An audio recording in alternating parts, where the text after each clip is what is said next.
শ্রীরামকৃষ্ণ এবং মা শারদার কথা আপনারা যারা রয়েছেন এখানে তারা নানানভাবে পড়েছেন, শুনেছেন। আমার কাছে একটা বিস্ময়ের জায়গা আছে, যেটা কি না পূজনীয় মহারাজ যে বিষয়টা দিয়েছেন তার সঙ্গে খুব মিলে যায়। সেই জন্যে যে একটা সুন্দর কিছু শোনালাম এরকম নাও হতে পারে, হয়তো কিছু ব্যাপার ঠিক মেলাতে পাচ্ছি না, একটু অবাক হচ্ছি, এরকম জায়গাতে একটা অসম্পূর্ণ বক্তৃতার মতোও হয়ে যেতে পারে। তার কারণ এই ঠাকুর এবং মায়ের সম্পর্কের মধ্যে আমার মতো মানুষ কতগুলো জায়গায় মেলাতে পারি না, আবার মেলাতে না পারার মধ্যেও আনন্দ আছে। এমনিতে আমরা সবাই জানি যে শ্রীরামকৃষ্ণের সঙ্গে মা শারদার বয়সের ব্যবধান প্রায় ১৯ বছরের। মা তখন ৫ শেষ করে ৬ বছরে পড়েছেন, শ্রীরামকৃষ্ণ ২৪ মতো, অথচ একেবারে সন্তারিক লেখা নেই। তাহলে মোটামুটি ১৯ বছরের মতো ব্যবধান। আর শ্রীশ্রীমা তো একেবারে বালিকা বললে ঠিক যা দাঁড়ায়। আর ধরা যাক ৬ বছরের একটা মেয়ে, এখনকার দিনের ৬ বছরের মেয়ে যেরকম হয় তখন তো সেরকম নয়। তাহলে মনে হয় আপনারা ভেবে দেখবেন যে এখনকার দিনের একটা ২.৫-৩ বছরের মেয়ে হলে যেরকম হবে সেরকমেরই মানসিকতার। এখনকার দিনের লোকে বলে যে অনেক তাড়াতাড়ি বুদ্ধি টুদ্ধি সমস্ত বেড়ে যায়, সব ম্যাচিওর্ড হয়ে যায়। সুতরাং ৬ বছরের মেয়ে। পরবর্তীকালে যখন জিজ্ঞেস করা হয়েছে যে মা তোমার কবে বিয়ে হয়েছিল, তখন শ্রী শ্রী মা বলছেন যে ওইসব মনে নেই, খেজুরের সময় বিয়ে হয়েছিল। আর বলছেন একজন জ্ঞাতি ভাইয়ের নাম করে যে সূর্যির বাপ কোলে করে নিয়ে গিয়েছিল। ওইটুকুনি শ্রী শ্রী মায়ের তার বিবাহ সম্পর্কে স্মৃতি। অথচ ওই যে এই অথচগুলো, আমার বক্তৃতার মধ্যে বেশ কিছু অথচ থাকবে হয়তো, যেগুলো অমীমাংসিত অন্তত আমার কাছে।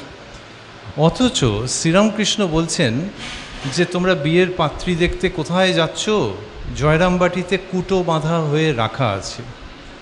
আমি প্রথম যখন পড়েছি ছোট বয়সে তখন বুঝতে পারিনি, পরে দেখেছি যে এর মানে হচ্ছে যে দেবতার জন্য যে ফল, বাড়িতে ফলের গাছ, সুতরাং যেটি কিনা ঠাকুরকে বা দেবদেবীকে নিবেদন করা হবে সেটা মার্ক করা থাকে, সেই হিসেবে কুটো বাঁধা।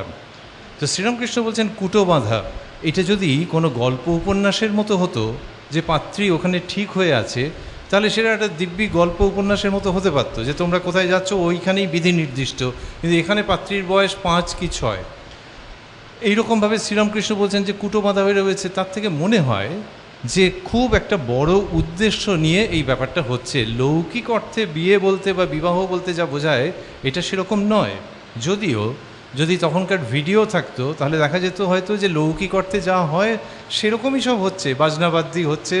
ঠাকুর আবার বাজনাবাদ্যি কম আছে বলে সব নানান রকম আওয়াজ টাওয়াজ এটা ওটা করে টোরে সেই সমস্ত করছেন। সে ভিডিও থাকলে মনে হতো যে হ্যাঁ, এটা বিয়ের অনুষ্ঠান যেমন হয় সেরকমই, কিন্তু কুটো বাঁধা হয়ে রাখা আছে, তার মানে এর মধ্যে একটা কোনো উদ্দেশ্য রয়েছে। সেই উদ্দেশ্যটা কীরকম হতে পারে, কতদূর হতে পারে? উদ্দেশ্যটা এতটাই যে আবারও ভাবছি যার সঙ্গে ১৯ বছরের পার্থক্য, তখনকার দিনে ১৯ বছরের পার্থক্য খুব একটা বিরল ব্যাপার নয়, কিন্তু ছোট তো বটে, অনেকটা বয়সে ছোট। সেই তাঁর সম্পর্কে শ্রীরামকৃষ্ণ বলছেন ও কি যে সে, ও আমার শক্তি। এটাকে যদি আমরা লৌকিক দৃষ্টিতে দেখি যে ১৯ বছরের ছোট একটি মেয়ে, এখানে বিবাহিত পত্নী, তাহলে ১৯ বছরের ছোট একটি মেয়ে তার সম্পর্কে বলা যে ও আমার শক্তি, এটা তো সাংঘাতিক ব্যাপার। এবং পাশাপাশি দেখছি আবার যে যাকে বললেন ও আমার শক্তি, তিনি যখন প্রথম শ্বশুরবাড়িতে শ্বশুর ঘরে এলেন কামারপুকুরে, তখন কিন্তু শ্রীরামকৃষ্ণ তাকে শেখাচ্ছেন। এবং শেখাচ্ছেন, আমরা অনেক সময় ভাবি যে ঘরকন্যার কাজটা সেই বালিকাকে শেখাচ্ছেন, কিন্তু জীবনীতে পরিষ্কার করে বলা আছে যে সেগুলো তো শেখাচ্ছেনই, আবার ধর্মের উপদেশও দিচ্ছেন। তাহলে অথচ এই জিজ্ঞাসার জায়গাগুলো আসছে যে যদি তাকে ধর্মের উপদেশ দেন শ্রীরামকৃষ্ণ, ওই মা যখন প্রথম কামারপুকুরে এলেন, তাহলে কি করে বলছেন যে ও আমার শক্তি? যিনি কিনা শক্তি তাকে আবার উপদেশ দিচ্ছেন শ্রীরামকৃষ্ণ। তাহলে কোনো কনফিউশন তৈরি করবার জন্য বলছি না, বলছি যে একটা অদ্ভুত বৈপরীত্যের মধ্যে দিয়ে এগোচ্ছে। যেমন শ্রীরামকৃষ্ণকে দেখলে এক এক সময় মানুষের মনে হয়েছে যে ইনি বড় সাধু পুরুষ, শুধু তাই নন, ইনি ভগবান স্বয়ং। কারণ যেভাবে তিনি সমাধিস্থ হয়ে যাচ্ছেন, শরীর কাঠ হয়ে যাচ্ছে, আর চোখের কোণ দিয়ে হয়তো জল পড়ছে, তারপর সমাধি ভঙ্গের পর যা কথা বলছেন, ইনি সাধারণ মানুষ নন। অথচ সেই শ্রীরামকৃষ্ণ যখন ঈশ্বরচন্দ্র বিদ্যাসাগরের বাড়িতে যাচ্ছেন, সঙ্গে কথামৃতকার মাস্টারমশাই, তখন যেতে যেতে বলছেন ওদের বাড়িতে ঢুকে পড়েছেন, দুদিকে ফুলের গাছ, যেতে যেতে বলছেন যে জামার বোতামটা খোলা আছে, কিছু খারাপ হবে না তো? তা সেইটি দেখলে মনে হবে যে একদম সাধারণ একজন লোক, এবং ঈশ্বরচন্দ্র বিদ্যাসাগরকে একটু ভয় ভয় করে যাচ্ছেন যে বাবা এসব কলকাতার লোক, এদের সব এটিকেট নানান রকম আছে, এটা থেকে ইনি একে যে কোনো সময় দেখে ভগবান মনে হয়, এ দুটোকে এমনিতে মেলানো যাবে না। আমরা সেই জায়গাটাকে একটু মনে মনে ভাবতে চাইছি। অনেক সময় বলা হয়েছে দেব মানব, যে এক এক সময় পুরো দেবতার মতো, আরেক সময় খুব বিশ্বাসী মানুষও মনে করবেন যে ইনি একজন সাধারণ লোক, খুব ভক্ত লোক, সাধারণ লোক, আর দেবতা আবার কোত্থেকে আসছে। এই যে দুটো ভাব মিলিয়ে মিশিয়ে রয়েছে, সেটা মা আর ঠাকুরের সম্পর্কের মধ্যে এটা পুরোপুরি। যে বিয়েতে একটু বাজনাবাদ্যি কম রয়েছে বলে ঠাকুর গায়ে চাপড়ে টাপড়ে সব নানান রকমের আওয়াজ টাওয়াজ করতে করতে বিয়ে করতে গেলেন, আর সেই তিনি ওই ছোট মেয়েকে বলছেন যে ও কি যে সে, ও আমার শক্তি। তাহলে মা সত্যি সত্যি একজন ওই রকম বালিকা গ্রাম, এইরকম যে গ্রাম, এই গ্রাম তো এখন অনেক উন্নত, একেবারে ধ্যারধারে একটা গ্রাম, অনুন্নত গ্রাম যদি ভাবি, সেই গ্রামের একটা সাধারণ মেয়ে নাকি তার মধ্যে জগদম্বা সাক্ষাৎ উপস্থিত, এই দুটো আলো আঁধারির মতো খেলছে। কখনো মনে হবে যে সত্যি সত্যি তিনি দেবী, কখনো মনে হবে আমাদের দেখা আর 5টা গ্রামের মেয়ের মতো একজন। এই দুটো পাশাপাশি খেলছে, এবং ওই যে বালিকাকে তিনি শেখাচ্ছেন, অথচ সেই শ্রীরামকৃষ্ণই আবার অন্য সময় বলছেন, যখন কিনা সেই মেয়ে ঘুমিয়ে পড়েছে, গ্রামের অন্য মেয়েরা শুনছে, প্রায় হাঁ করে গালে হাত দিয়ে শোনার মতো শুনছে ঠাকুরের কথা, আর একজন বলছে সারু ঘুমিয়ে পড়েছে। তখন ঠাকুর বলছে ও ঘুমিয়েছে ঠিক আছে, ও যদি জেগে উঠতো তাহলে কি আর এখানে থাকতো, চোঁচা দৌড় মারত। তার মানে হচ্ছে যে তার মধ্যে সমস্ত জ্ঞান রয়েছে, সমস্ত জ্ঞান রয়েছে। এইসব কথা শুনলে সে আর সংসারে থাকবে না, সে দেহের মধ্যেও হয়তো থাকবে না, তার থেকে ঘুমোচ্ছে, ভালো হয়েছে। তাহলে আবার উনি তাকে শেখালেন কেন, কোনটা আগে কোনটা পরে, এইগুলো বা যেটাই আগে হোক না কেন, এই রহস্যের মধ্যে, এর মধ্যে অনেকটা রহস্য আছে বলে আমাদের মনে হয়েছে। আবার যে মেয়েটিকে তিনি শেখাচ্ছেন এবং বলেছেন কি শেখানোর ভঙ্গি কত সুন্দর, যে বলেছেন ঠিক একটা বাচ্চা মেয়েকে যেরকমভাবে লোকে বর্ণ পরিচয় করায়, স্লেট হাতে নিয়ে অ আ ক খ শেখায়, অ আ ক খ যখন আমরা শিখছি প্রথমে স্বরবর্ণ দিয়ে শিখি, তারপর ব্যঞ্জনবর্ণ শিখি, যে সহজ সহজগুলো, সেই রকম একদম স্বরবর্ণ দিয়ে ব্যঞ্জনবর্ণ ছাড়া শ্রীরামকৃষ্ণ ঈশ্বরীয় প্রসঙ্গ শেখাচ্ছেন। বলছেন চাঁদা মামা সকলের মামা। এই কথা যে বলছেন, এটা ওই বালিকা সারুর কাছেও বলা যায়, আবার একজন অশীতিপর বৃদ্ধের কাছেও বলা যায়। এই রকমভাবে সেই বালিকাকে শেখাচ্ছেন। তো কিন্তু সেই যে বালিকাকে তিনি শেখালেন এই ধর্ম প্রসঙ্গ, সেই বালিকা পরে যখন দক্ষিণেশ্বরে এলেন, তাহলে তিনি শ্রীরামকৃষ্ণের ভাবেতেই, শ্রীরামকৃষ্ণের শিক্ষায় শিক্ষিত হচ্ছেন। কেউ কেউ বলেন যে শ্রীরামকৃষ্ণের প্রথম শিষ্য এবং প্রধান শিষ্য হচ্ছেন মা শারদা। কিন্তু দক্ষিণেশ্বরে পদার্পণ করবার কয়েক মাসের মধ্যেই সেই ইংরেজিতে বলতে গেলে ওয়ান্ডারফুল, ফ্যান্টাস্টিক, আনথিঙ্কেবল, মার্ভেলাস ঘটনা, যে তাকে ষোড়শী রূপে পুজো করছেন। তাহলে যাকে তিনি শেখালেন কামারপুকুরে অত রকম করে, তাকে আবার ষোড়শী রূপে পুজো করছেন। এবং আমাদের যেমন মোবাইল হারিয়ে গেলে সব চলে গেল, লোকের অনেক সময় মনে হয়, মজা করে বলছি, যে একেবারে নিজস্ব জিনিস এরকম মনে হয়। একজন সাধকের কি মনে হতে পারে? সাধকের ক্ষেত্রে তার জপের মালা, ওইটি হারিয়ে গেলে তো সাংঘাতিক একটা টেনশন, নার্ভাসনেস আসবে। সেই জপের মালা ওই মেয়ের পায়ে তিনি দিয়ে দিলেন, যে সাধনার সমস্ত ফল এবং জপের মালা সমর্পণ করে দিচ্ছেন সেই তাকে, যে কিনা বলে যে খেজুরের সময় বিয়ে হয়েছে, আর বেশি কিছু মনে নেই, এবং কামারপুকুরে যাওয়ার পর ঠাকুর যাকে টুকটুক টুকটুক করে সমস্ত ধর্মের কথা শোনাচ্ছেন এবং এই ধর্মের কথা শোনাচ্ছেন। তাকে ষোড়শী পুজো করলেন দক্ষিণেশ্বরে আসার অল্পকাল পরেই। এই যে ষোড়শী পুজো করছেন, সেইখানে দাঁড়িয়ে মনে হয় এই তাহলে কোন প্রসঙ্গের মধ্যে আছি? শ্রীরামকৃষ্ণের অপর রূপ মা শারদা। এইটা ভাবলে পর কতকটা যেন সমাধানের রাস্তা পাওয়া যায়, যে ঠাকুরেরও যেমন ওই কখনো দিব্যভাব, কখনো বালক ভাব, মায়েরও কখনো দেবী ভাব, কখনো মানবী ভাব, এবং এই সবগুলো মিলেমিশে আছে। অঙ্কের হিসেবে যদি ভাবি যে এইদিকে দিব্যভাব আর বালক ভাব, আর ওদিকে দেবী ভাব এবং মানব ভাব, এই কম্বিনেশনগুলো যে কোনো রকমভাবে হয়ে আছে এদের জীবনে। যখন দক্ষিণেশ্বরে এসেছেন এবং ওই ষোড়শী পুজো করেছেন, একটি যদি ওই বয়সের শ্রী শ্রী মায়ের তখন বয়স 19, শ্রীরামকৃষ্ণ যে 16 বছরে ষোড়শী পুজো করেছেন তা নয়, 19 বছরে করেছেন মনে হয়। এগুলো আমাদের অনুমান যে এই যে ষোড়শী পুজো যে করলেন ওই 16 বছরে করলে কিরকম একটা গল্পের মতো লাগতো। ওনার বক্তব্য হচ্ছে যে বিবাহিত পত্নীকে দেবিক জ্ঞানে পুজো করা যায়, ষোড়শী রূপে পুজো করা যায়। এইবার তার বয়স 15.5 হতে পারে, 19 হতে পারে, সেটা ইমমেটেরিয়াল, কিন্তু দেবিক জ্ঞানে যে পুজো করা যায় সেটা শ্রীরামকৃষ্ণ স্থাপন করছেন। তা না হলে তিনি ওই 16-র সঙ্গে মিলিয়ে করতে পারতেন, ওটা ছেলে মানুষই হয়ে যেত।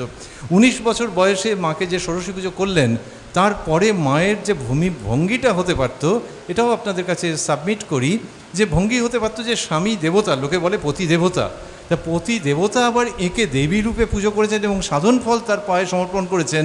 তাহলে তো আমাদের ক্ষুদ্র বুদ্ধিতে মনে হয় যে একটা স্ট্যাটাস তো অন্য রকমের তৈরি হয়।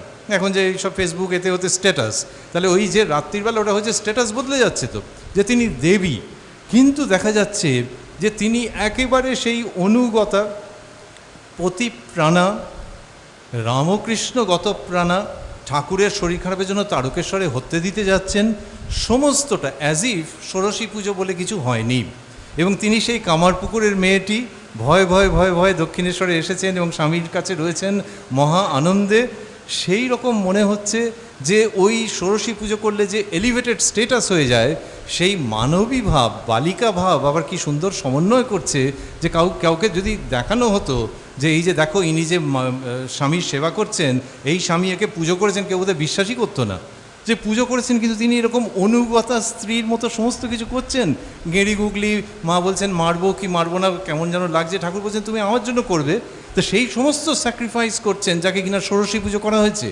আবার শ্রীরামকৃষ্ণের দেহাবসানের পর মায়ের কাছে যারা যাচ্ছেন এবং মাকে পুজো করছেন, মাকে সমস্ত কিছু বলছেন, মায়ের কাছে প্রণত, তখন একাধিকবার দীক্ষা প্রদানের পর এবং অন্য সময় ঠাকুরের ছবি দেখিয়েছেন।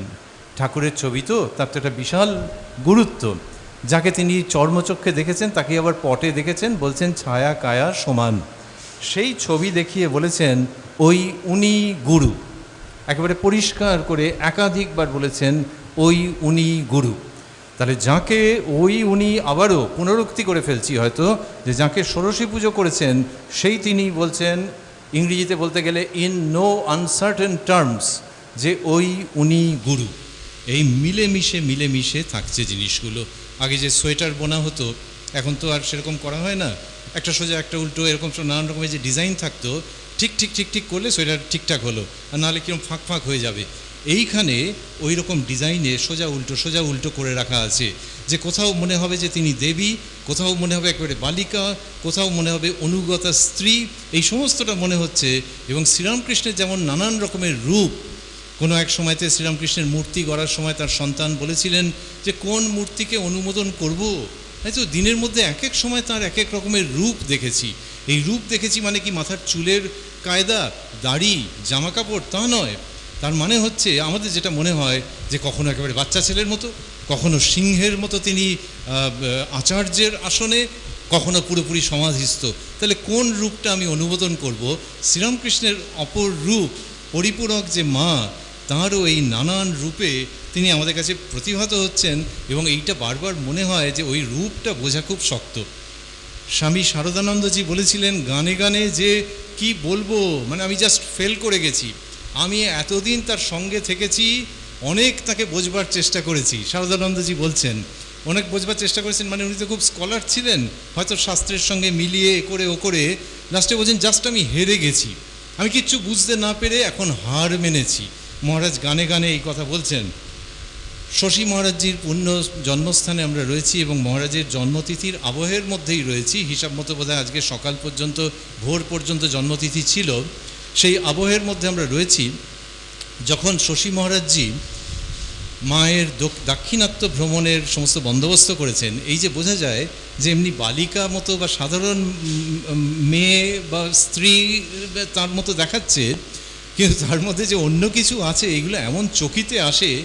আমার যত বয়স বাড়ছে তত মনে হচ্ছে যে এই পাতাগুলো উল্টে উল্টে যাব না, একটু দাঁড়াই, ভাবি যে এর মধ্যে কী আছে। যেমন শ্রী শ্রী মাকে যখন তিনি নিয়ে গেছেন ব্যাঙ্গালোরে মা গেছেন, গিয়ে ব্যাঙ্গালোরে এখন যেখানে মঠ, ওই একটুখানি ইয়েতে সামনেই একটা টিলা মতো আছে, আমি নিজে যাইনি, বর্ণনা করেছি।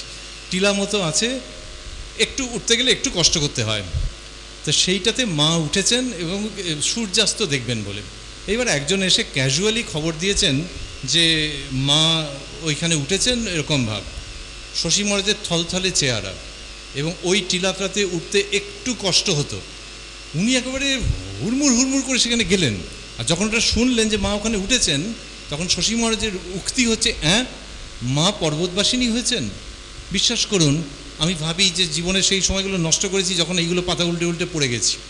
এ তো থমকে দাঁড়িয়ে যাওয়ার মতো ব্যাপার যে মহারাজ বলছেন মা পর্বতবাসী মানে কি হিমালয়ে উঠেছেন নাকি? না, কিন্তু ওই যে ছোট্ট ঘটনা, তাহলে ভেতরে কি ভাব থাকলে ওইটার উদ্দীপন হচ্ছে যে মা পর্বতবাসিনী হয়েছেন, এবং ওই থলথলে চেহারা নিয়ে মহারাজ একটু কষ্ট করে উঠলেন, উঠে গিয়ে সাষ্টাঙ্গ প্রণাম করে বলছেন, তখন এরকম ভিডিও হচ্ছে না, 10 জন লোক সামনে দাঁড়িয়ে নেই, কিচ্ছু নেই, এটা মায়েতে ছেলেতে বলছেন ওং সর্বমঙ্গল মঙ্গল্যে ইত্যাদি।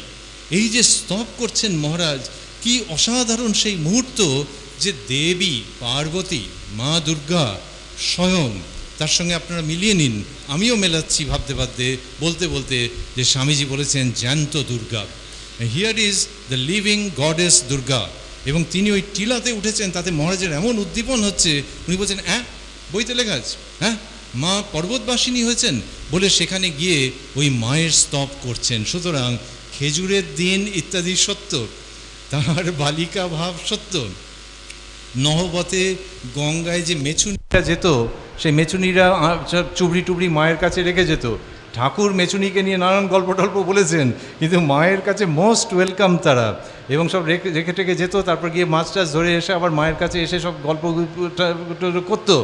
এই যে মা নহবতবাসিনী, তিনি আবার পর্বতবাসিনী, এবং তিনি স্বয়ং দেবী দুর্গা বলছেন। রামকৃষ্ণানন্দজি শুধু বলছেন নয়, তার উক্তির দ্বারা, তার আচরণের দ্বারা প্রকাশিত।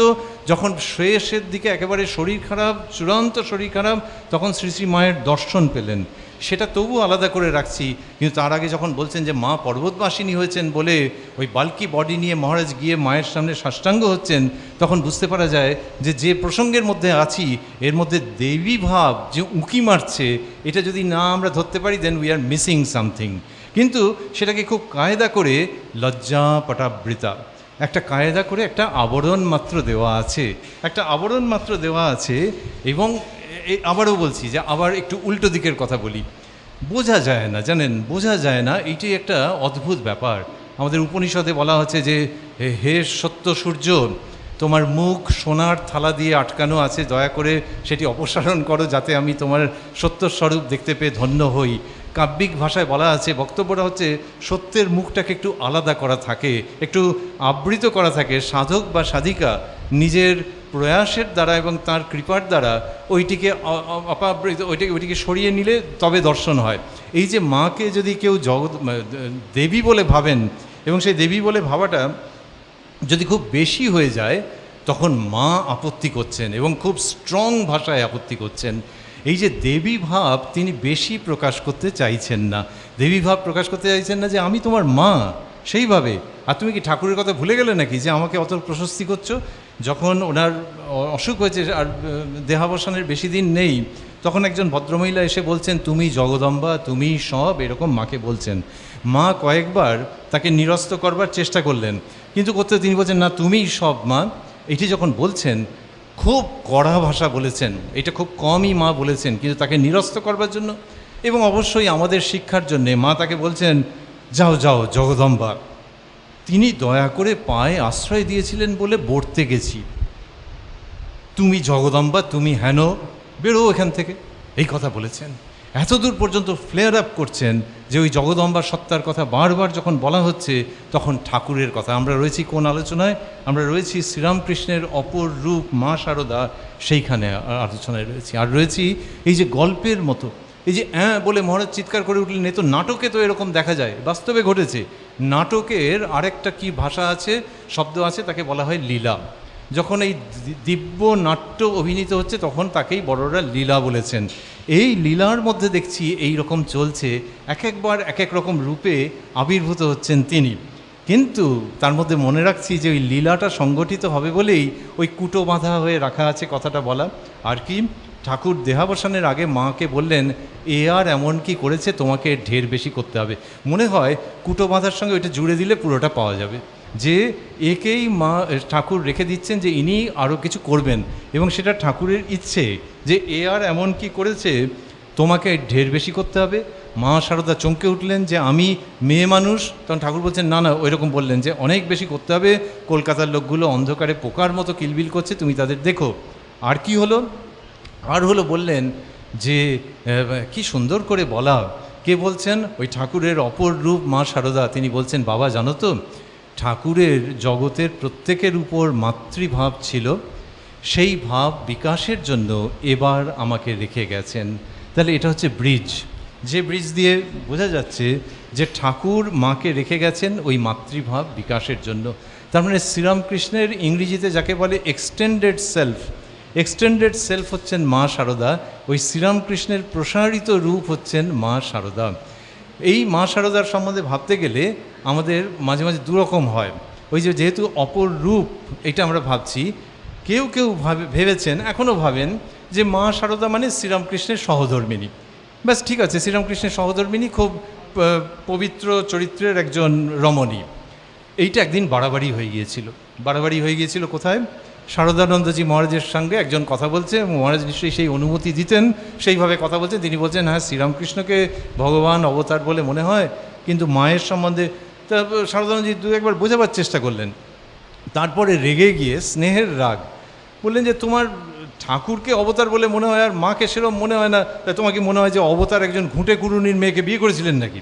তো এই রকম করে স্নেহের সঙ্গে বকে দিলেন। তা ঘটনা হচ্ছে যে যদি কেউ ভাবেন যে মা খুব সাধারণ, তাদের জন্য এই আশীর্বাদ স্বরূপ বকুনিটা এই রামকৃষ্ণ ভাবধারার মধ্যে রয়ে গেছে।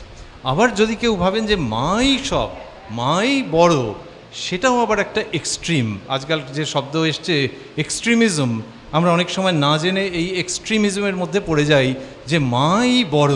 আমাদের তো থাকে, এই তো সবে ভোট হয়ে গেল, এ বড় না ও বড়, এটা আমাদের সংস্কারের মধ্যে থাকে। তো অনেক সময় আমার মনে হয় আমরা সেটাকে আরোপ করে ফেলি।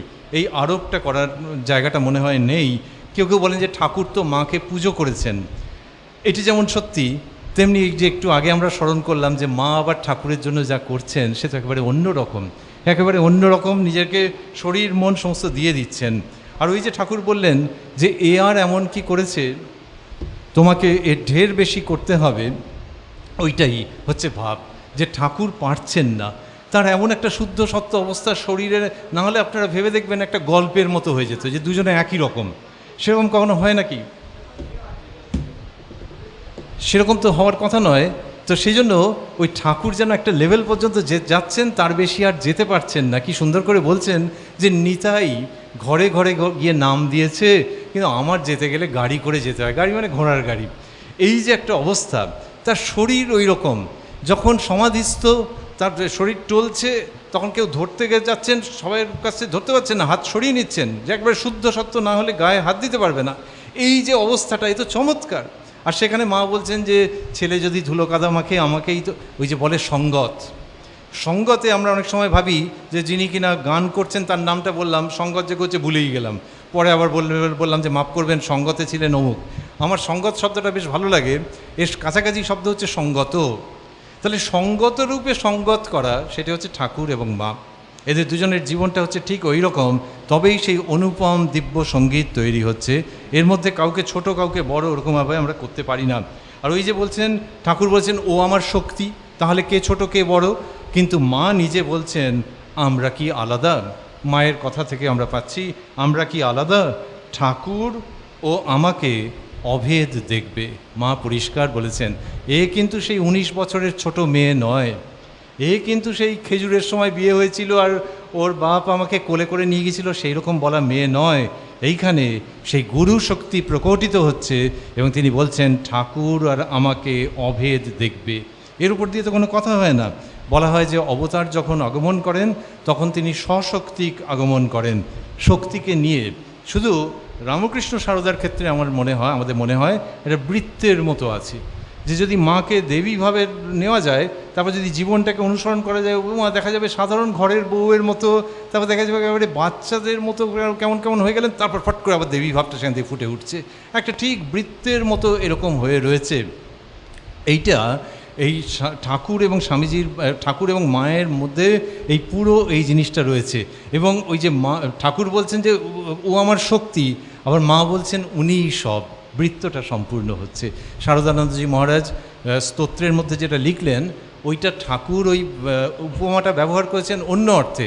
শারদানন্দজি কি চমৎকার নিয়েলেন, যথাগ্নের দাহিকা শক্তিহি, ঠাকুর ব্যবহার করেছেন অন্যভাবে, ব্রহ্মার শক্তি বোঝাতে গিয়ে বলেছেন যে অগ্নি এবং তার দাহিকা শক্তি। সেইটিকে শারদানন্দজি ব্যবহার করছেন এই কি সুন্দরভাবে, যে ঠাকুর এবং মা অগ্নি এবং দাহিকা শক্তি। আমার ভাবতে খুব ভালো লাগে, মনে হয় যেন মহারাজের পায়ের কাছে বসে শিখছি, শুনছি, পুরো জীবন ধরে শুনছি যে তুমি যদি আগুনকে ভাবো, তাহলে কবে কখন তোমার ছ্যাঁকা লেগে গিয়েছিল, কবে কে পুড়ে গিয়েছিল, এগুলো মনে পড়বে কি পড়বে না? উত্তর হচ্ছে হ্যাঁ, অবশ্যই মনে পড়বে। আগুনকে ভাবলেই ওই ছ্যাঁকা লাগা পুড়ে যাওয়া এগুলো মনে পড়বে। আর কেউ যদি বলে যে ও রান্না করতে গিয়ে প্রায় পুড়ে যাচ্ছিলাম, শুধু বলছে পুড়ে যাচ্ছিলাম, তার মানে হচ্ছে এই আগুনে কাপড়টা পড়ে গিয়েছিল নাকি? তাহলে পুড়ে যাচ্ছিলাম বললেই, দাহিকা শক্তির কথা বললেই আগুনের কথা মনে পড়বে। তাহলে এই আগুন বললে তার দাহিকা শক্তি, এবং দাহিকা শক্তি বললে আগুনের কথা যেরকম মনে পড়ে, সেই রকম রামকৃষ্ণ সারদা। তা না হলে ঠিক হচ্ছে না। রামকৃষ্ণের কথা বললেই সারদার কথা মনে পড়বে, এবং সারদার কথা বললেই রামকৃষ্ণের কথা মনে পড়বে। এবারে মা কালীর প্রসঙ্গেতে একটু আসি। মা কালীর সম্বন্ধে হচ্ছে কি, যে শ্রীরামকৃষ্ণের পদসেবা করছেন যখন মা সারদা, তখন মা জিজ্ঞেস করছেন যে আমি তোমার কে, এরকম।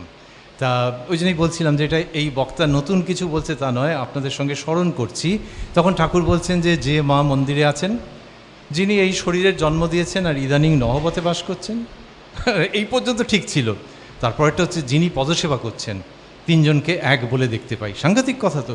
পদসেবা মানে ঠাকুরের নিশ্চয়ই রাজি হয়েছেন যে একটু পা টিপে দেবেন মা সারদা।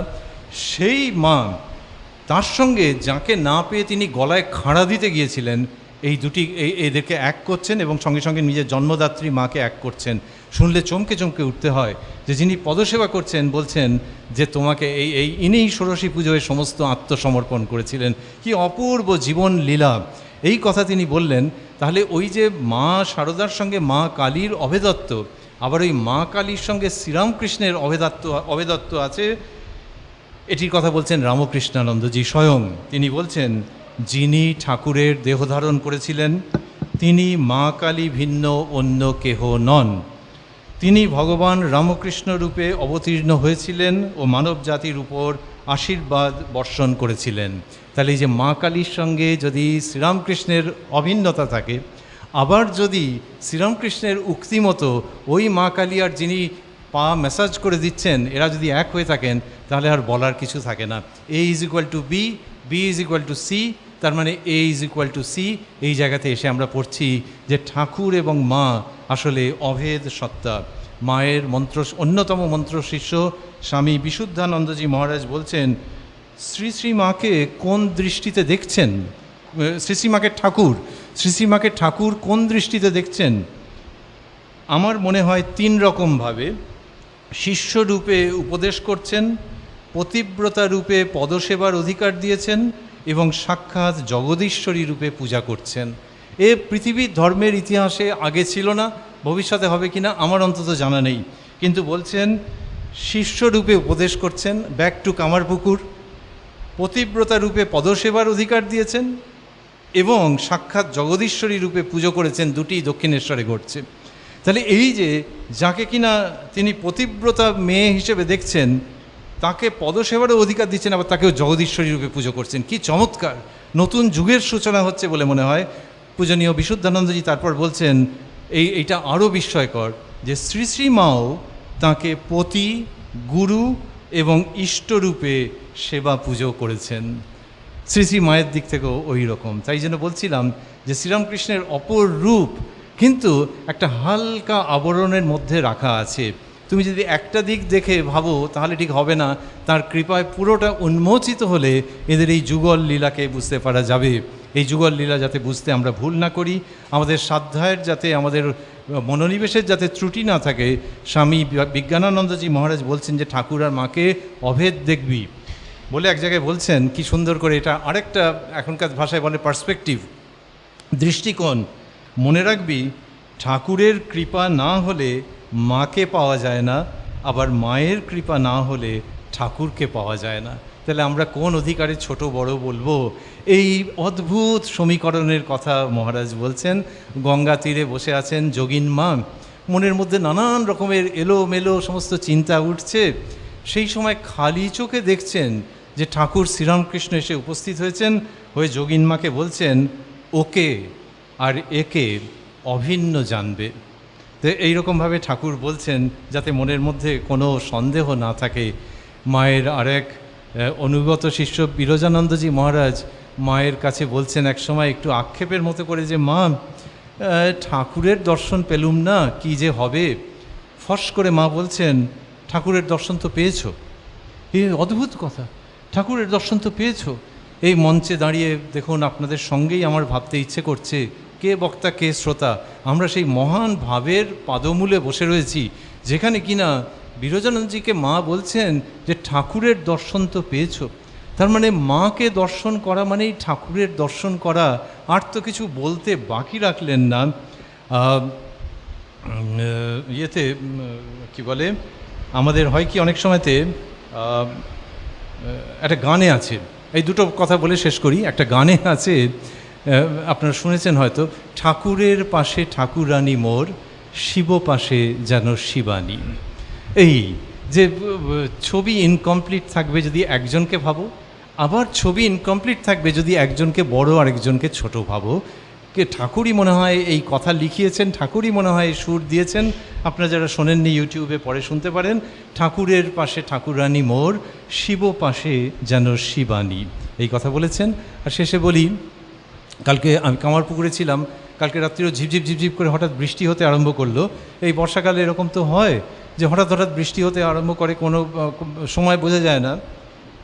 এখানে তো আজকে হয়নি মনে হচ্ছে, কিন্তু এখন এরকম হয়। তার মধ্যে একটা অদ্ভুত টাইপের হয় যে এই বর্ষাকালেই আপনারা কত দেখেছেন যে সূর্যের আলো রয়েছে, ওমা তার মধ্যে আবার বৃষ্টি হচ্ছে। মেঘ, রোদ্দুর আর বৃষ্টি মিলেমিশে একটা অদ্ভুত। আমার যারা বন্ধু আছেন গণমাধ্যমে তাদের দেখেছি ওইটার প্রতি খুব আকর্ষণ থাকে যে ওই বৃষ্টি, এই রোদ্দুর, তার মধ্যে বৃষ্টি হচ্ছে। একজন আমাদের বাড়িতে তিনি ক্যামেরা নিয়ে ছুটলেন ছাদে, বলে এই যাচ্ছি যাচ্ছি বলে ছাদে ছুটলেন। ওটা ওদের কাছে খুব আকর্ষক একটা বিরল দৃশ্য যে রোদ্দুরের মধ্যে বৃষ্টি হচ্ছে। ইংরেজিটা খুব ভালো, সান শাওয়ার বলে। সান শাওয়ার, যে সানলাইট রয়েছে তারই মধ্যে শাওয়ার হচ্ছে। তাহলে এটাকে তুমি কি বলবে? এটাকে তুমি দিনের বেলা বলবে না এটাকে বৃষ্টি বলবে? এই দুটো মিলে যে মাধুর্যটা, আমার মনে হয় শ্রীরামকৃষ্ণ মা শারদার সম্পর্কের মধ্যে ওই সান শাওয়ার পুরোপুরি রয়েছে। যে যখন তুমি যদি ভাবো যে শ্রীরামকৃষ্ণের যে রূপ, তার মধ্যে ওই শাওয়ারের মতো মায়ের রূপ রয়েছে। আবার শাওয়ারের মতো মায়ের রূপ যদি খুব এনজয় করতে যাও, তাহলে দেখবে শ্রীরামকৃষ্ণ নিজস্ব দীপ্তি নিয়ে কোথা থেকে উপস্থিত হচ্ছেন। এই সান শাওয়ার, এই রোদ বৃষ্টি মাখামাখি হয়ে ঠাকুর মায়ের যে যে দিব্য জীবন, সেইটি আমাদের মনের মধ্যে স্থাপন করে তাদের সকলকে আমাদের ভক্তিপূর্ণ প্রণাম এবং অঞ্জলি নিবেদন করে এই বক্তব্য শেষ করি। নমস্কার।